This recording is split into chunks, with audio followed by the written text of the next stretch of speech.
Are you looking for a fast-paced, first-person shooter with some seriously satisfying gunplay? Well, you might want to check out Shatterline. This is the first game to come out of Ukrainian-based game studio FragLab. Shatterline is a free-to-play first-person shooter that features a roguelike co-op mode called Expedition, but also has many traditional PvP modes like Team Deathmatch, Conquest, Plant the Bomb, and Escort.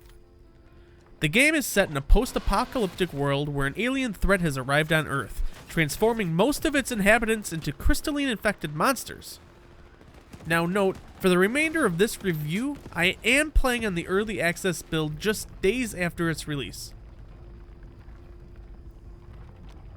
I was pleasantly surprised by quite a few things upon loading into the game the first time. The movement is very fluid. Sprinting, jumping, and sliding feels almost as good as Apex, but toned down just a little bit. The gunplay is seriously addictive. It's satisfying to rip off headshots and mow down enemies.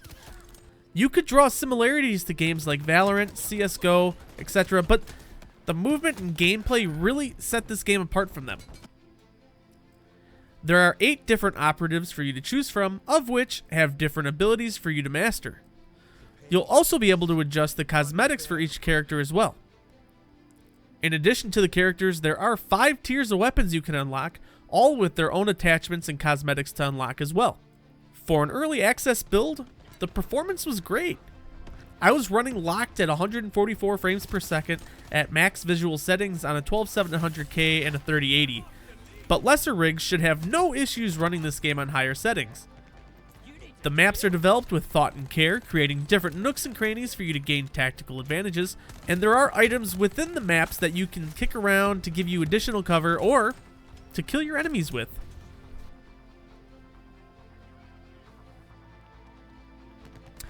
Keep in mind this game is in early access with a full release not happening until 2023. The game suffers from somewhat frequent bugs that range from losing particular audio sources to crashing, and so on. Sometimes you'll stop hearing your footsteps. Sometimes your gun suddenly becomes silenced. But just for you, locally. Everyone else can still hear it. There doesn't appear to be any skill-based matchmaking in place yet, though I expect there to be something implemented in the future.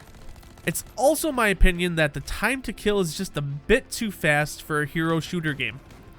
Now, I'm not asking for Apex levels of time to kill, but 9 times out of 10, it comes down to who sees who first, and I really wish that there was more of this tactical shooting going on.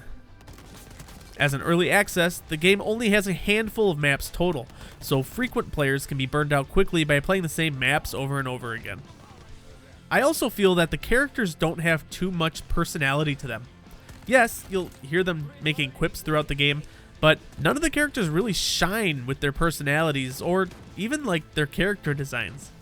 My last major gripe is with how long it takes to gain blueprints.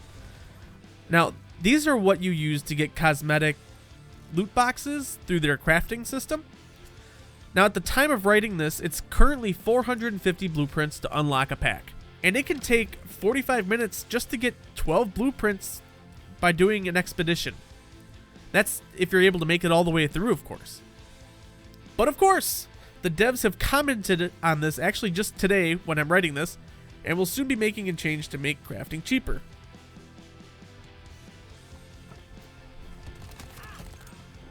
I can't remember the last time an early access game just felt so good. Outside of the occasional technical hiccups, the gameplay is solid.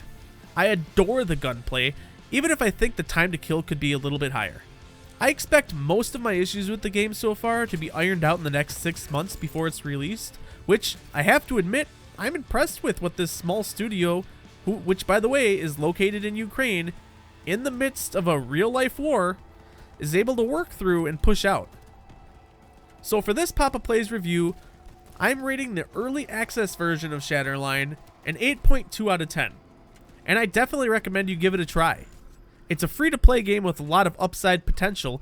If you can put up with the minor bugs and lack of skill-based matchmaking, you're in for a really good time.